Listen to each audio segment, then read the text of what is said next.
I just drove my son to school. He's in college. He's a student driver and he's still learning, so I drive him most days. He went on in. I have a few minutes to talk, and I just wanted to talk about how I have no friends. I'm in my 50s now, and I have no friends. That's not entirely true, but it kind of is, and I'll explain why. So I have family, which I'm really grateful for.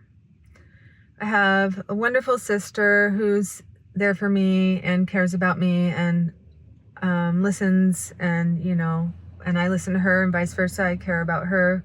I call her and check in on how she's doing. So that's wonderful. I'm so grateful. I don't know how I would have got through life without her. She's just a tremendous help in so many ways, in every way imaginable, really. And so that's a friend, but that's also like family, because I don't want to say she's not obligated, because there are, of course, times when family members cut ties, and and that's the right thing to do sometimes if someone's abusive or something. So she doesn't have to be friends with me, but she chooses to, and we choose to have each other in our lives, in each other's lives. And so I'm happy that I have her. And then of course I have the rest of my extended family. I have my husband, who technically started out as a friend, a best friend, and then it became romantic, and we moved in together, we had kids together, and then we got married. We did it in a little bit of a different order than most, maybe, but we've been together for a long time now. I mean, I was 18 when we met, and I'm 51 now, so we've been together for a long time. The beginning of our relationship was sort of off and on for 5 or 6 years. It was off and on. It was friendship and some romance, and then breaking up, and then going back to friends. But I'm not here to talk about my past relationship with my husband or my present relationship with my husband, other than to say that I'm really grateful for him, and I'm really grateful for his friendship, because he's someone that, again, there's mutual care, mutual concern about each other. We check in with each other. We talk every day. And if I had a bad day or just any experience really that I have in my life, I can share with him. And he's really bright, he's really high IQ, or he's just, I don't know about that, but he's on a level with me intellectually, emotionally, spiritually, etc., where we can just be right there and discuss things, and we'll know what each other's talking about. I just want to make sure this is filming, so hold on. I'm going to check, because I filmed this video. I started filming this video before, and then it wasn't filming. Okay, it looks like it is. I'm trying to speak loudly enough because I don't have my lav mic today. I'm just talking. I'm using my phone camera. So, yes, I have him, and then I have my kids. I feel like I shouldn't be complaining about not having friends, because I do have people in my life to talk to and that care about me, who are like friends, but they're also family. So it's not like we chose each other. I don't know how to explain it. Maybe our souls did choose each other before we incarnated into physical form. Some people believe that. I kind of believe that. I mean, I don't have any steadfast, hard and fast certainty, things that I believe 100% are certain about spirituality. I have feelings and thoughts that seem to make sense and seem like they could be possible. And that's kind of how I feel about stuff like reincarnation and spiritual choosing, people who are soul flames or soul partners, or people that we have lessons to learn from in this lifetime. And I kind of think that's what family is a lot of times, is people that we made an agreement with before we were born to have experiences with and learn from and teach things to as well. So I have a lot of that. I'm lucky. I mean, I'm very, very fortunate, and I know that. I see people, especially around this time of year, around the holidays, I see people that don't have family, or just don't have family that is good to them, so they can't stay connected to them. They choose not to, type thing. And then that's okay. That's understandable sometimes. But sometimes you're better off to not include family members in your life if they're not good people or they're not good to you. Either way, sometimes there's just people who simply just, as a matter of fact, don't have family because their family passed away, or they got separated somehow, or they never had any siblings, their whole family's gone. It happens where sometimes there's just people who are alone in the world just by default, or just as a matter of fact, that's how it happens, that they happen to be all alone. And that's tough. I can't imagine that because of my lack of ability to make friends. It would be really hard, I think, if I didn't have family there supporting me and loving me, and people that I could love, because I also have a lot of love to give in my life. Like, I have a big heart and I have a ton of love that I want to share in the world through human connection. And luckily I can do that through my kids and my husband and my sister and just my parents. So I'm not ungrateful. I'm very grateful about that aspect of my existence, thank goodness. But I do find myself wishing that I had at least one close female friend like I used to when I was younger. There's something about having that adult female perspective in your life, especially if it's someone who's really capable of going into like the deep stuff, like going deep in conversation on different subject matters, kind of like what I'm doing here. But to have that sounding board where you can riff off each other and bounce ideas off each other and support each other, and or even be honest and say like, oh, that's not a good idea, what you're thinking of doing, in my opinion. Maybe even like a little tough love sometimes, you know, honesty, like not in a mean way. Hopefully, I don't think friends should be mean to each other. But what do I know? I don't have any. I have some, like I said, work colleagues or ex-work colleagues that I still talk to occasionally, and those conversations can be nice, and we can even like maybe occasionally meet for a lunch or something. And I don't know, maybe I'm just putting too much expectation on it. I feel like friendship, like true friendship with another female, should be like the kind of thing where we can call each other and just shoot the shit and talk about our experiences and problems. Sometimes I don't think that we should trauma dump on each other and it should all be about problems all the time. But at the same time, maybe we could help each other work through problems, you know. When I was younger, I had friendships like in elementary school. I had a couple of close female friends that I had so much fun with, and I kind of just took it for granted that having at least one or two close female friends would be like a part of my life. It doesn't even have to be a female, it could be a guy, but I just feel like then that's like the whole like attraction thing comes into play, and I just don't want to deal with all that. I just want a friendship that's close and like our minds are close. Does that make sense? Like we're close in our mental place. Where we are mentally is like intertwined, and we can know what's going on with each other, and we can talk about things and just kind of muse on life. And like I was saying, when I was in elementary school, we would play, we would be creative, we would make crafts out of yarn, we would make balls of yarn that we made into characters, and we'd put glitter on it and throw them around and play with those. We'd play like Barbie's dolls. We would do what we called getting hyper, because my parents would allow us to really get active in our room, so we could like jump on the beds, jump off the beds, run around. It was kind of like the equivalent of a puppy with the zoomies, or a bunch of puppies with zoomies. We'd run all around the house, we'd run outside, and we'd build forts, we'd go exploring the neighborhood, because of course this was in the 80s where kids had a bit more freedom, which had its good and bad side. Okay, I admit there was more danger there as well, but it's what we did. It's just the fact of what we did. We ran around, we rode bikes, we roller skated in the street. We sometimes would be out all day without a phone, without our parents really even knowing where we were, and we'd come home, you know, when the street lights went off or something like that. I mean, my parents would know that I was going to my friend's house, and they would know the phone number, so if they were worried, they would call her parents. So it wasn't like complete lack of contact, but compared to now where everyone has a cell phone with them all the time, it was different.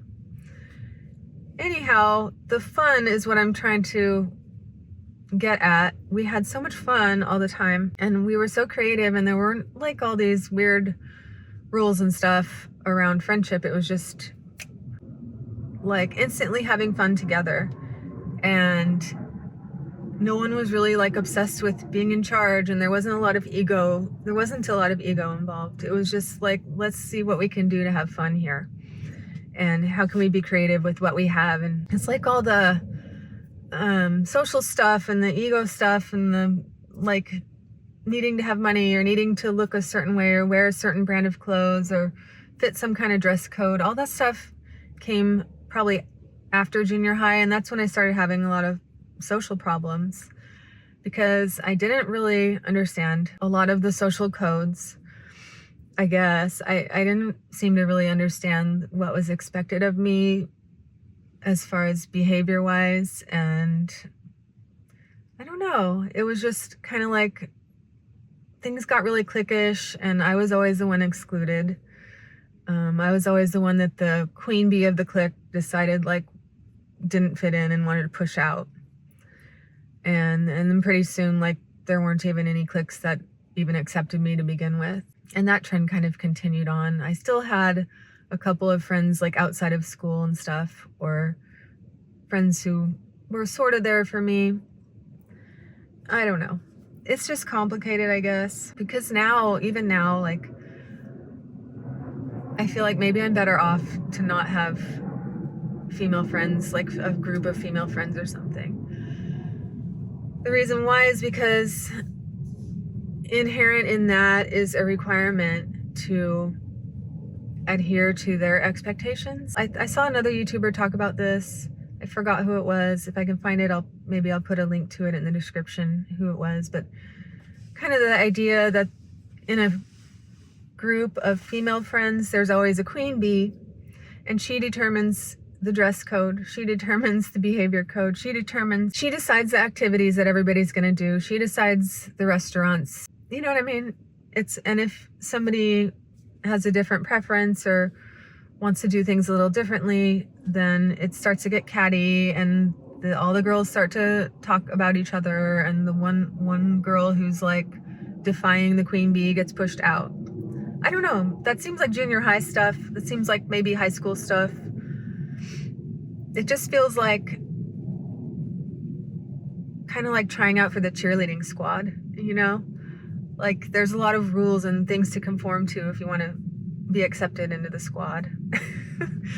And I've been out of the loop for a long time. I've been raising kids and married and trying to work, and then later trying to be a caregiver to my husband who was sick with cancer for a long time. And so my life is a little different, maybe. And now I'm in my 50s, so I'm not trying to play like I'm ready for this 20-something type of social life where you're going out on the town and you're going out drinking. Because that was, okay, like, I grew up in Vegas, and so that's kind of like a big part of having friends too here. A lot of my girl friends or female friends or acquaintances that I had that kind of wanted to include me for a while in my 20s really wanted to go out and do a lot of drinking and going out clubbing and going to strip clubs, and some of them even worked at strip clubs. And I even worked at a strip club for a couple months. I didn't do stripping because I didn't think I had the body for it, but I did cocktail serving for a couple months. And then it was funny because some guys came into the club where I was cocktailing, and they were from Canada, and they basically said, and I know it sounds cliche, but they said, what is a girl like you doing in a place like this? And I ended up sitting down at the table with them, and we talked for a long time, like at depth, about various life subjects, and we had a really fun time. And then I even left the club with them when my shift was over. We walked around Fremont Street and talked some more. My boss, there was a woman who was kind of like older at the club, and she was like the boss of all the strippers and all the cocktail servers, and she said, "Oh, you're never supposed to sit down at a table with clients, and what are you doing leaving with clients? That looks so bad."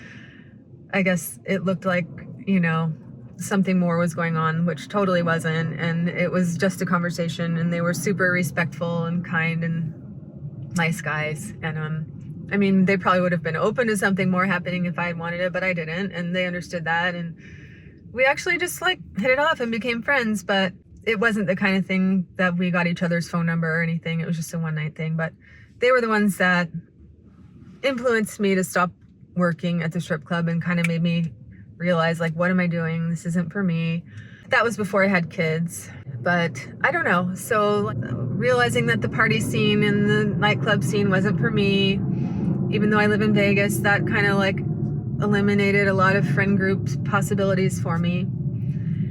And yeah, I don't know. And then I have another friend who I still consider like my best female friend, but she's really, really busy. I have a couple other friends from childhood that are the closest thing to my best female friends. They were my best friends like in elementary school. And I could still call them maybe and talk and stuff, but they're busy. They live in other states. They have their own families, their own lives, their own friendships. And, you know, I can't expect them to drop everything and call me or visit me or be my friend. That's just absurd. The thing is, I don't think we should chase people. I don't want to chase people. I don't want to change myself to conform to some friend group's rules. I don't want to try to make people love me and care about me if they don't. I still can love and care about them from a distance, and I do. But I don't believe in pining, you know, pining for friendships. I just don't want to do that. So where I'm at now, I'm just kind of trying to tune into self-acceptance, self-love, self-care. And I teach a lot of that in my yoga class too, which is a trauma-informed yoga class. I try to just teach that kind of ability to heal and be resilient within oneself. I don't know if I should use the word or the promise of healing, because that's like almost saying that self-care and self-love and having a good diet and having a good yoga practice can cure everything and solve everything, and that's not necessarily true. But we're getting into that vibration of trying to bring in healthy energy that can help. And that's what I'm doing as well in my own life and in my own personal existence. I'm just trying to hold on and have faith and hope and still like and love people around me, care about people, and try to foster community and stuff with my colleagues and with my students and with my family, and just try to spread good vibes and just be happy with where I'm at and be grateful for what I do have, which I do still have a lot of human connections. And I have also wonderful connections to my dogs, who can almost be, in a way, as deep a relationship as with a human. In some sense, I feel like the love that my dogs and I have for each other is really deep and strong and helpful and therapeutic. So yeah, let me know in the comments, do you have trouble making friends? What do you do about it? Do you do anything about it? Or do you just let it be like I'm kind of doing right now? Do you go out and try to make new friendships? Is that even possible later in life? It seems like it's such a natural and easy thing when you're young, and then as we get older, it seems like it just becomes harder, not only to make new friends, but to keep them, because of all the, I guess, rules and requirements around keeping friend groups now later in life. Yeah, so just let me know what you're doing and what you think. And if you got any value out of this video, go ahead and give it a like. If you found this video interesting, give it a like or dislike, because that helps me as well. That helps my interaction scores in the algorithm. And leave me a comment, and consider subscribing to this channel if you like content like this, which is, I think, just authentic, real, and direct content. If you like content where someone is willing to be a little vulnerable and talk about their challenges in life, yeah. Or if you want someone that just maybe feels like an honest friend talking to you face to face. I have other content too. I have other videos, so check those out on my channel if you have some time. And yeah, consider subscribing, because I'm going to be trying to post a lot more. And in hard times, remember, radical self-acceptance, radical self-love, and radical self-care will always be there for you. You can do it. Take care.